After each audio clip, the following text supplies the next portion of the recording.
디모데전서 2장 1절에서 4절의 말씀 한 목소리로 봉독하겠습니다. 시작. 그러므로 내가 첫째로 권하노니 모든 사람을 위하여 간구와 기도와 도고와 감사를 하되 임금들과 높은 지위에 있는 모든 사람을 위하여 하라. 이는 우리가 모든 경건과 단정함으로 고요하고 평안한 생활을 하려 함이라.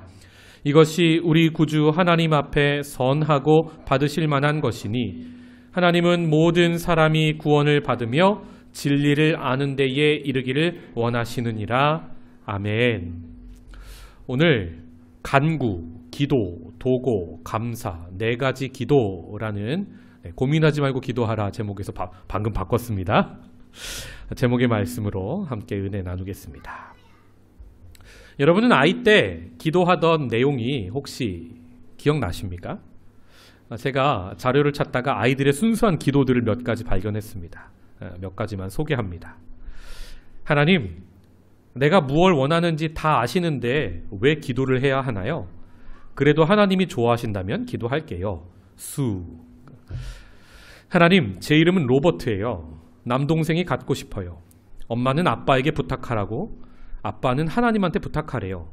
하나님은 하실 수 있죠? 하나님 화이팅. 로버트.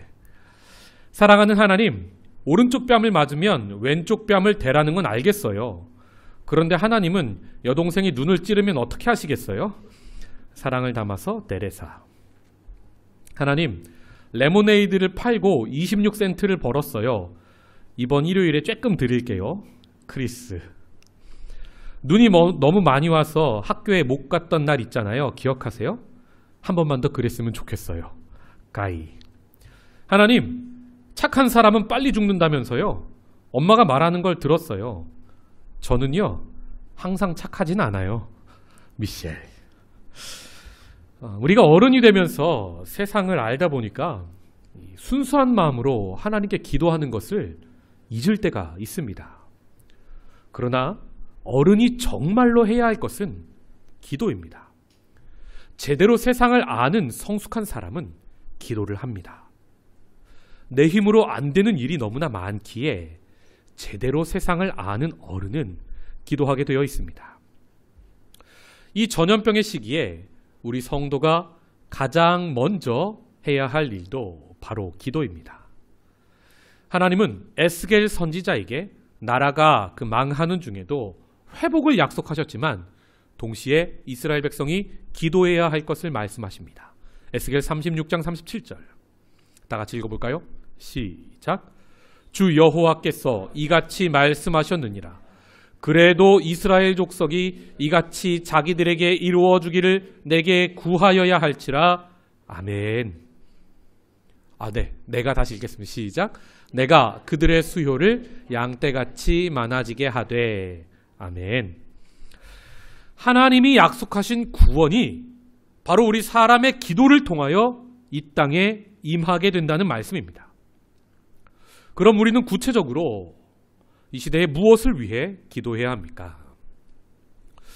코로나로 우리 삶에 참 많은 변화가 있죠. 먼저는 가정에 하나님의 회복이 임하도록 기도합시다.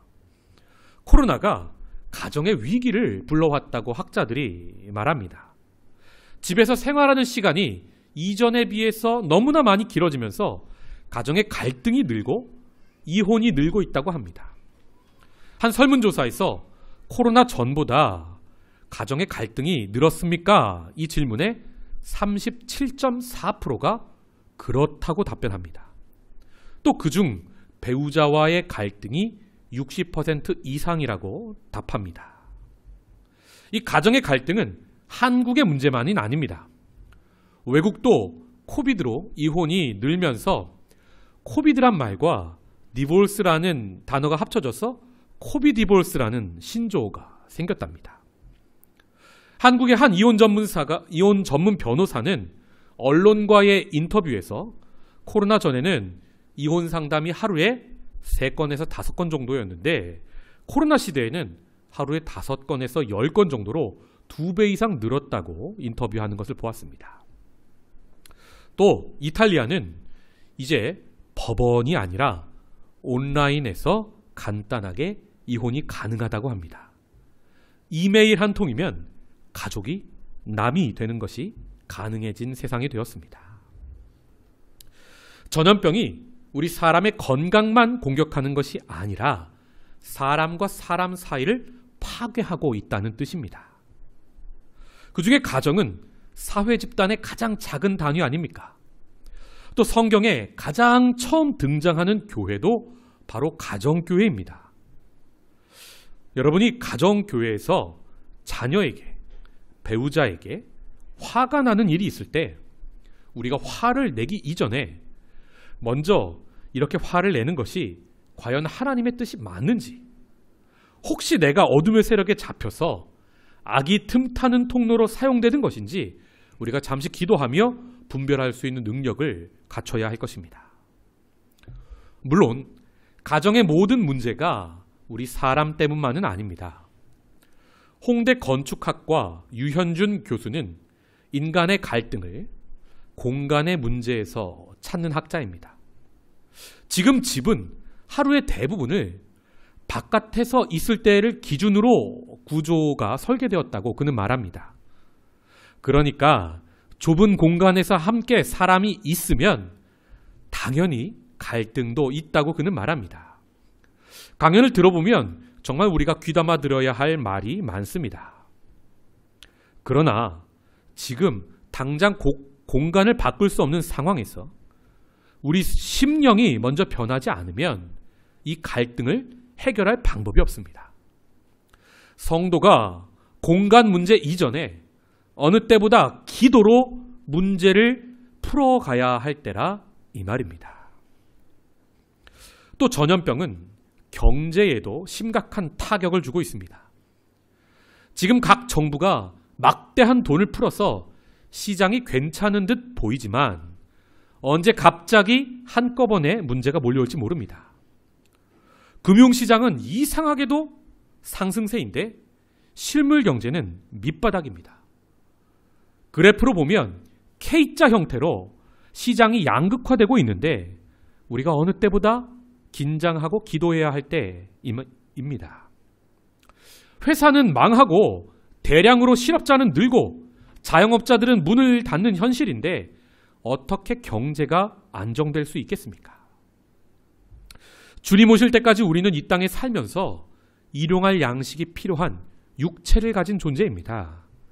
그래서 그 어느 때보다 경제를 위해서, 직장을 위해서 기도해야 하는 것입니다.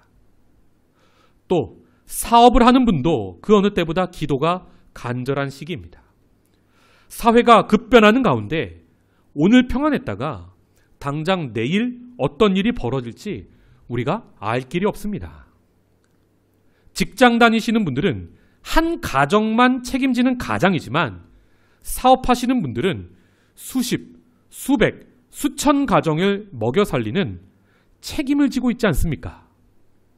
또 그분들은 세금을 내서 나라가 잘 유지되도록 큰 일을 하는 분들이십니다. 우리가 그래서 그 어느 때보다 사업하시는 성도들을 위해서 기도해야 할 것입니다.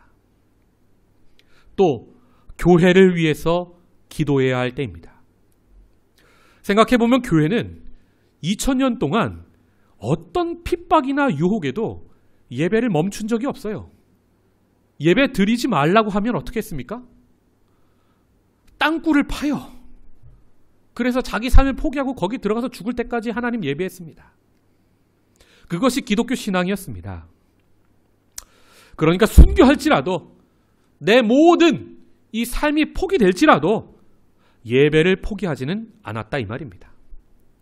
그러나 이 전염병은 정말 많은 것을 변화시키고 있습니다. 우리 목숨 거는 것은 문제가 아닌데 전염병은 이웃의 목숨까지 거는 문제가 될 수 있기 때문에 2000년 교회 역사에서 거의 처음으로 교회 문을 자발적으로 닫고 온라인으로 예배드리는 기간을 가졌습니다. 그런데 지금도 이 문제 가지고 한국은 된다 안 된다, 교회 문을 열어야 한다 말아야 한다, 정부가 잘못한 거니까 무조건 예배를 감행해야 된다, 그러면 안 된다, 많이 시끄럽죠. 그러나 갑론을박하기 전에 교회가 과연 이 문제로 온 성도가 함께 모여 얼마나 하나님께 기도했는지 돌아보아야 할 때입니다. 충신교회 원로 목사이신 박종순 목사님은 이에 대해 교회가 교회의 주인이신 주님께 과연 묻는 절차를 가졌는지 반문하고 있습니다. 교회 문을 닫는 게 옳으냐, 여는 게 옳으냐를 결정하는 데 있어서 물론 국가에도 협조해야 합니다. 여론도 중요합니다. 성도들의 의견도 들어봐야 합니다. 그러나 그 전에 교회가 얼마나 진지하게 하나님 앞에서 무릎 꿇고 기도하고 결정했는지 그 과정에 대해 돌아보자는 문제 제기를 하고 있는 것입니다. 그래서 교회가 이 어려운 시기에 빛과 소금의 역할을 감당해야 하는데 세상으로부터 공격을 받고 있지 않습니까? 우리가 단순히 마음 아파하지만 말고 정말 기도해야 할 때라 이 말입니다. 교회가 흔들리면 우리 신앙 자체도 흔들릴 수밖에 없는 겁니다. 이렇게 현재 우리 인생의 많은 문제 앞에서 우리가 고민하기 전에 먼저 함께 기도하기 원합니다. 한 신학자는 기도에 대해서 이런 말을 했습니다. 하나님이 모든 것을 하실 수 있는 것처럼 기도하고 하나님이 아무것도 하실 수 없는 것처럼 준비하라. 정말 우리에게 시사하는 바가 큰 말씀 아닙니까? 성도 여러분, 준비는 우리 사람이 할 수 있지만 예비는 오직 하나님만 하실 수 있습니다. 그러니까 준비하는 인생은 준비한 만큼만 누릴 수 있지만 하나님 앞에 기도하며 준비하는 인생은 하나님이 예비하신 만큼 풍성한 은혜를 누리게 되는 줄 믿습니다. 하여 1월 한 달 다시 시작하는 수요 예배는 주제를 기도로 잡아보았습니다. 매주 수요일마다 기도에 관한 말씀을 짧게 듣고 우리가 실제로 기도하려고 합니다. 오늘은 첫 번째로 바울의 기도에 관한 가르침을 봅니다. 바울은 디모데에게 편지하면서 이렇게 말합니다. 1절. 그러므로 내가 첫째로 권하노니 모든 사람을 위하여 간구와 기도와 도고와 감사를 하되. 아멘. 이 당시에 디모데는 에베소 교회에서 목회하고 있었습니다. 에베소는 3년간 두란노 서원에서 바울이 제자 훈련과 하나님 나라 복음을 뜨겁게 전하여 많은 사람을 구원하는 역사가 있었던 곳입니다. 하나님의 나라가 그곳에 임하여 마수라는 사람들이 사주팔자 보는 책을 다 태워버리고 예수 앞에 돌아와 예수를 주, 나의 하나님으로 고백하지 않았습니까? 그러나 그게 끝이 아니었습니다. 그 뒤에 사탄의 큰 공격이 에베소 안에 있었고 큰 소란 중에 바울은 결국 쫓기듯 에베소를 떠나야 했습니다. 그러니까 에베소는 요즘 한국 교회처럼 공격받고 있는 상황인 겁니다. 그런 상황에서 바울은 첫째로 기도하라 가르치고 있는 것입니다. 여기서 첫째로라는 말은 단순히 가장 먼저라는 의미라기보다 가장 중요한 우선순위를 가리키는 말입니다. 성도 여러분, 우리는 바쁘면 급한 것부터 처리하지 않습니까? 그러다 보면 현대 그리스도인들은 기도가 제일 나중이 되거나 다음 날로 연기되지요. 그런데 아무리 긴박한 상황에도 먼저 기도하는 것이 가장 중요한 우선순위라고 말하고 있는 것입니다. 믿음의 영역뿐 아니라 세상을 살아가는 사람들에게도 이는 마찬가지입니다. 급한 일을 먼저 하는 사람보다 중요한 일을 먼저 하는 사람이 성공하는 경우가 더 많다고 하죠. 우리 신앙은 말할 나위도 없습니다. 어떤 위기의 상황에도 기도는 순위가 밀릴 수 없는 가장 중요한 일인 것입니다. 바울은 이렇게 기도의 중요성을 첫째로라는 말로 강조하고 4가지 기도에 관해 우리에게 알려줍니다. 그것은 바로 간구, 기도, 도고, 그리고 감사입니다. 먼저 간구란 무엇입니까? 간구란 주시옵소서 하는 구하는 기도입니다. 헬라어로는 데세이스라는 말인데 긴박한 상황에서 어떤 것을 얻어내는 탄원을 의미합니다. 이를 한글 개정 성경은 정성간자, 구할 구자라고 하여 간구라고 번역했고 영어 NIV 성경은 이를 request라고 번역했습니다. 둘 다 좋은 번역이죠. 여러분, 기도 별로 안 하는 사람이 언제 기도하게 되고 하나님 앞에 엎드리게 됩니까? 자녀의 문제, 직장의 문제, 가정에 긴급한 문제가 생겨 하나님밖에 의지할 분이 없을 때 우리는 비로소 기도하게 됩니다. 바로 이때 하는 기도가 바로 간구입니다. 바울은 지금 인생의 문제를 세상의 방법으로 해결하지 말고 하나님 앞에 나와서 간구하라. 그래서 해결을 받으라 말하고 있는 것입니다. 둘째로 기도하라 가르칩니다. 이 기도는 주시옵소서 떼쓰는 것이 아니라 대화와 소통을 말합니다. 헬라어로는 프로슈카스, 영어로는 prayer입니다. 그러니까 일반적인 기도 혹은 예배 중에 하는 보통 기도를 의미합니다. 이 프레이어 기도에서 가장 중요한 것은 하나님과 나의 올바른 관계입니다.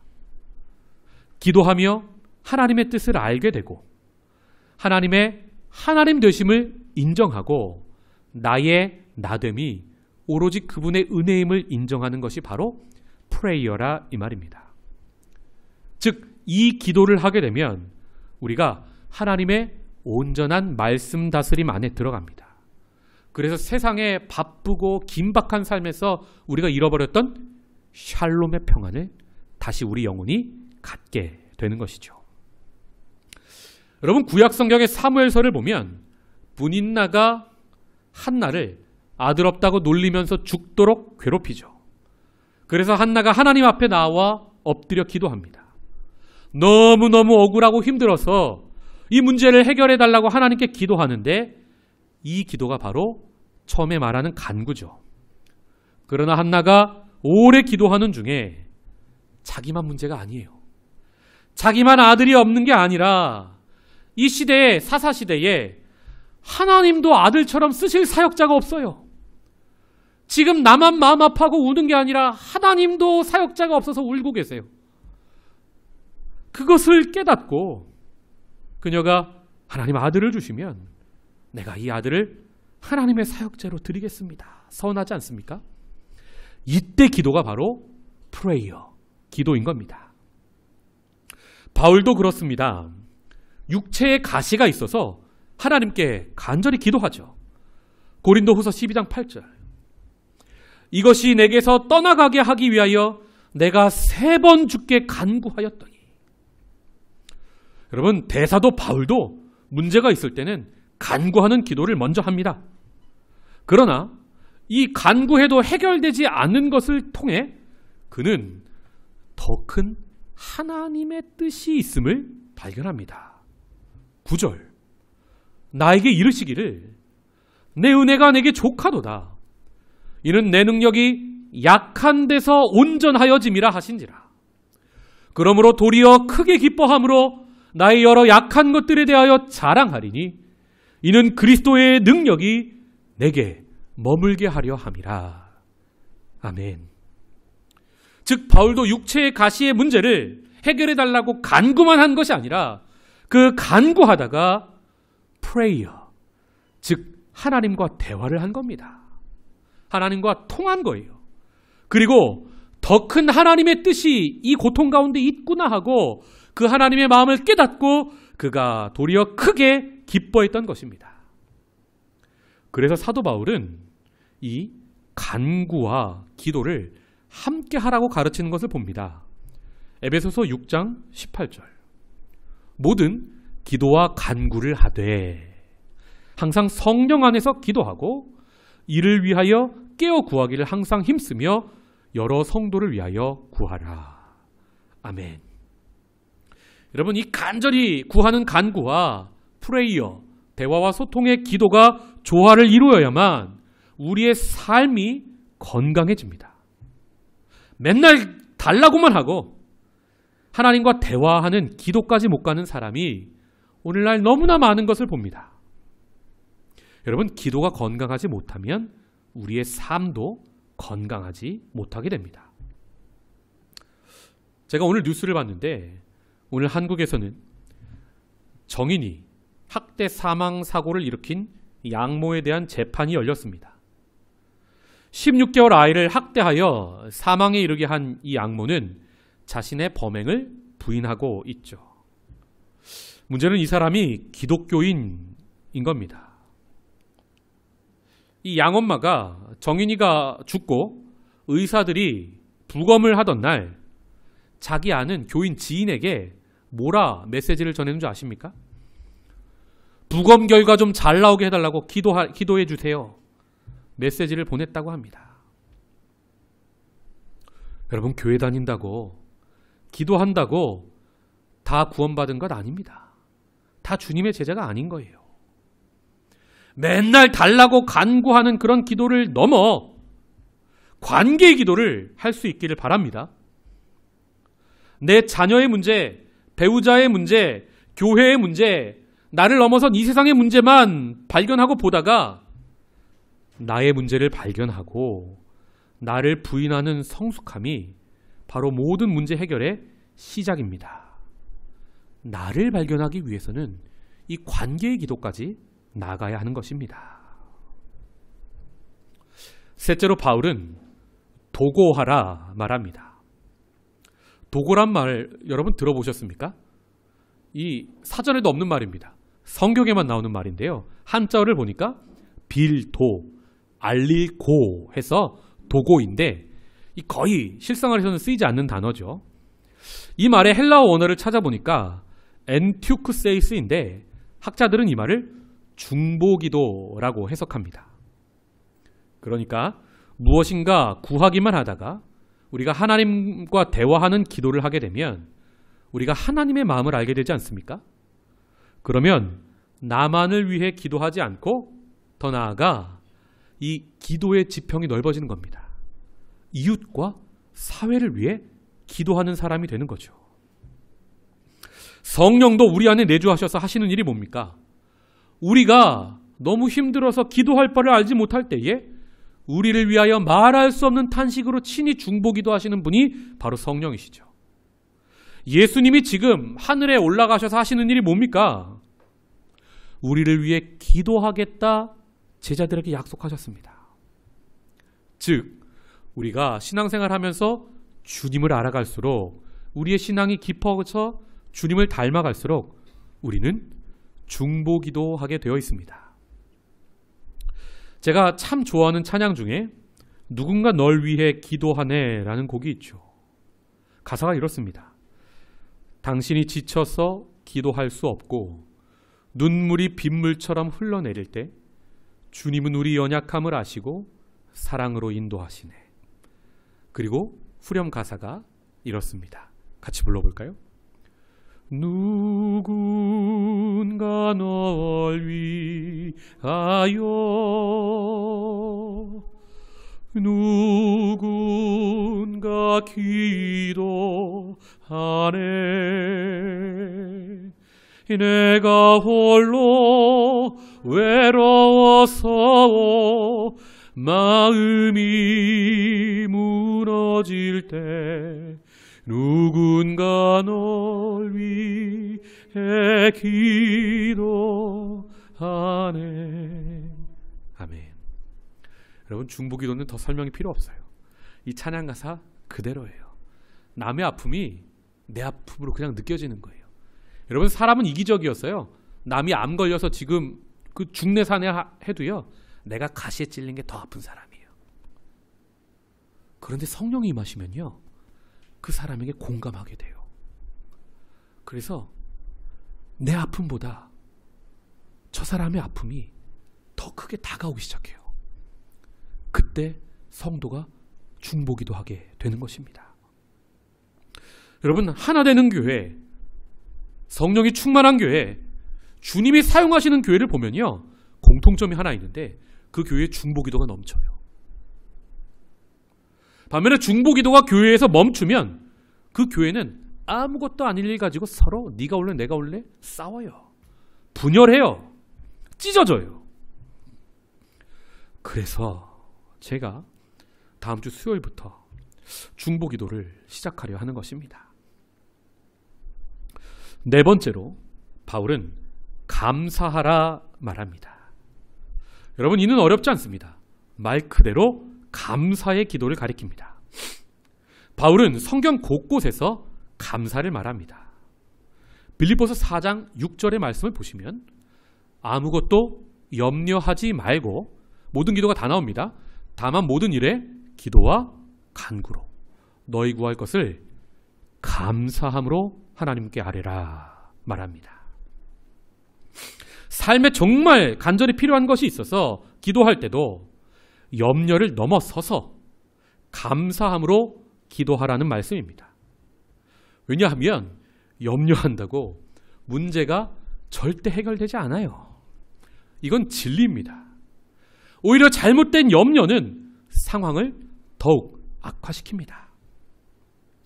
우리 성도에게 하나님을 절대적으로 신뢰하는 믿음이 있다면 우리는 어떤 상황에서도 감사할 수 있습니다. 예를 들어 볼까요? 배우자와 싸울 때도 배우자를 주신 하나님께 감사할 수 있습니까? 툭하면 이혼하자 하는 사람은 배우자를 주신 하나님께 감사가 없는 거예요. 이 배우자를 하나님이 나에게 주셨다는 믿음이 없는 겁니다. 또 교회에 마음에 안 드는 일이 생길 때 툭하면 교회 나간다 하는 사람은 정말 이 교회를 세우신 분이 주님이심을, 그리고 이 교회를 나에게 선물로 주신 분이 하나님임을 인정하는 믿음이 없는 거예요. 그러니까 감사가 없는 겁니다. 여러분은 여러분의 생명을 이 땅에 주신 분이 하나님이신 것을 신뢰하십니까? 여러분에게 영원한 생명을 예수 그리스도를 통하여 주신 분이 하나님이심을 인정하십니까? 그 감사가 회복되기를 주님의 이름으로 축복합니다. 나에게 이 배우자 주신 분이 하나님, 나를 지질이 속속이는 이 아들, 딸 주신 분이 하나님, 나를 힘들게 하는 이 성도를 한 교인으로 불러주신 분이 하나님, 나를 싱가포르에 부르신 분이 하나님. 이 신뢰가 회복될 때 우리의 감사도 회복될 수 있는 줄 믿습니다. 제가 좀 부끄럽습니다. 아까 효윤 집사님도 기도회 말씀하시면서 부끄럽다고 하셨는데, 이 말씀을 준비하면서 감사 영역에 있어서 저도 많이 부끄럽습니다. 몇 년 전 교회에 어려운 일이 있었죠. 또 작년에는 거의 10달을 교회에 제대로 모이지 못했습니다. 그런 어려움이 있을 때 하나님, 정말 나를 이 교회에 부르신 게 맞습니까? 하나님, 왜 하필 나를 좋을 때가 아니라 이렇게 어려울 때 이 교회 목회자로 부르셨습니까? 불평까지는 아니고요. 네. 하나님께 계속 물었습니다. 밤에 잠이 오지 않아서 하나님께 계속 물었습니다. 그런데 여러분, 이 기도에요, 하나님 음성이 안 들려요. 그러다가 작년에 운영위 회의를 한번 하는데 한 분이 저에게 이런 말씀을 하시는 거예요. 그분이 하나님이 이렇게 어려운 때에 교회를 지키라고 저를 보내신 것 같습니다. 이 고백이 황주섭 집사님 고백이었습니다. 제가 이 고백을 듣는데 제가 하나님 왜 나를 이때 보내셨습니까? 그 묻는 하나님의 대답으로 들리더라고요. 정말 부끄러웠고 정말 정신이 번쩍 들었습니다. 아, 하나님이 어려운 때를 위해 나를 보내셨구나. 이 어려운 때를 위해 우리 교회 운영위를 세우셨구나. 아, 이 어려운 때에 함께 신앙생활하라고 이렇게 귀한 성도들을 내게 남겨주셨구나. 여러분, 이것을 깨달으실 수 있기를 바랍니다. 이것을 깨달은 이후로는 무슨 일이 생겨도 제가 절대 감사를 잊지 않고 있습니다. 목사도 상황에 흔들릴진데 우리 일반 성도분들 어떠십니까? 이 코로나로 많이 어려운 중에, 육아의 문제로 어려운 중에, 직장의 문제로 어려운 중에, 삶 그 자체가 어려운 중에 우리가 감사를 잊고 살고 있지는 않습니까? 여러분, 우리가 절대 감사를 회복하면요, 사명의 자리로 나가게 되어 있습니다. 감사하는 사람은 그래서요, 자녀를 지키게 되어 있어요. 가정도 지킵니다. 교회를 지키게 되어 있다, 이 말입니다. 이 시대에 우리의 입술에서 멀어진 이 사도 바울이 2000년 전에 디모데에게 가르쳐준 네 번째 기도, 감사의 기도가 회복되기를 주님의 이름으로 축복합니다. 바울은 이 모든 간구, 기도, 도고, 감사를 특별히 모든 사람을 위해서 하라 가르칩니다. 본문 1절의 말씀을 다시 한번 읽겠습니다. 시작. 그러므로 내가 첫째로 권하노니 모든 사람을 위하여 간구와 기도와 도고와 감사를 하되. 아멘. 이 네 가지 기도를요, 모든 사람을 위해서 하라는 말은 무슨 뜻입니까? 차별 없이 좋아하는 사람만이 아니라 갈등을 넘고 분열을 넘어서서 기도하라는 가르침입니다. 당시는 유대인과 헬라인의 갈등이 참 많았습니다. 교회 안에서뿐만 아니라 일상생활 밖에서도요, 이 갈등이 정말 많은 시대였습니다. 그래서 사도 바울은 8절에서 계속해서 이런 가르침을 줍니다. 그러므로 각 처에서 남자들이 분노와 다툼이 없이 거룩한 손을 들어 기도하기를 원하노라. 아멘. 현실은 이런 많은 갈등이 있어도 교회와 사회생활 중에 분노나 다툼 없이 기도하라 가르치는 것입니다. 여러분, 당시 유대인들은 기도할 때요, 손바닥을 펴고 하늘을 향하여 기도했죠. 그런데 이 손에 이웃의 피가 묻혀져 있으면 하나님은 기도를 듣지 않겠다 말씀하십니다. 유명한 이사야 구절도 있지 않습니까? 하나님이 손이 짧아 구원하지 못하신 분 아니고, 하나님이 귀머거리여서 듣지 못하심이 아니라 너희의 손이 피에 젖어 있어서 하나님이 듣지 못하시고 구원하지 못하신다 말씀하죠. 그때 이 손이 피에 젖어 있다는 것이 바로 기도할 때 유대인들의 손이 하늘을 향해 있는데 너무나 손이 부정하고 더럽다, 이 말인 것입니다. 그래서 바울은 거룩한 손, 깨끗한 손을 들고 기도하라 가르칩니다. 즉 우리의 네 가지 기도, 간구와 기도와 도고와 감사가 정말 하늘에 계신 하나님께 응답받기 위해서는 우리의 삶이 분노와 다툼이 아니라 샬롬, 평안을 이루어내야 한다는 뜻인 겁니다. 그리고 바울은 더 나아가 모든 사람을 위해 기도할 뿐 아니라 높은 자들을 위해서 기도하라 가르칩니다. 2절, 임금들과 높은 지위에 있는 모든 사람을 위하여 하라. 이는 우리가 모든 경건과 단정함으로 고요하고 평안한 생활을 하려 함이라. 아멘. 여러분, 사도 바울이 욕먹는 대목이에요. 어떤 신학자들은 이것을 보고 이 바울이 예수님의 저항 정신을 잃어버리고 세상 권력과 타협했다고 생각합니다. 그래서 어용 목회자, 어용 신학자라고 말하기도 하죠. 여러분, 그것은 바울을 제대로 이해하지 못한 말입니다. 지금 바울은 권력자들이 하나님 앞에서 올바른 사람이 되어서 올바른 권력을 행사하여 사회의 평안을 유지할 수 있도록 기도하라 가르치는 것입니다. 잘못된 권력을 인정하자는 뜻이 절대 아닙니다. 올바른 권력이 있어야 안정되게 사회를 다스려야 하나님 나라 복음을 전할 수 있고 교회가 든든히 서갈 수 있고, 그래야 모든 사람을 구원할 수 있기에 높은 사람들을 위해서 기도하라 가르치는 것입니다. 그리고 기도에 대한 가르침을 이렇게 말합니다. 3절과 4절. 이 기도에 대한 모든 가르침이 우리 구주 하나님 앞에 선하고 받으실 만한 것이니 하나님은 모든 사람이 구원을 받으며 진리를 아는 데에 이르기를 원하시느니라. 아멘. 우리 기도가 정말 이 바울의 말대로 하나님 앞에 선하고 하나님이 받으실 만한 것이 되었으면 합니다. 그래서 우리가 기도할 때 하늘을 향하여 드는 손이 이웃의 피로 물들어 있는 것이 아니라 정말 깨끗한 손이었으면 합니다. 그래서 우리의 기도를 통하여 우리의 욕망이 이루어지는 것이 아니라 본문에서 밝히는 하나님의 소원, 사람들이 예수를 알고 구원을 얻어 진리를 알게 되어 이 세상에 하나님의 나라가 오기를 기도합시다.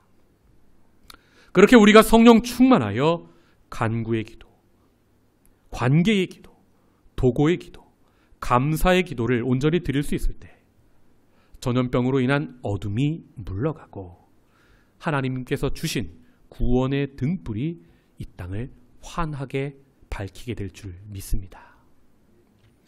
우리 이 시간 라이자매만 해주시고요.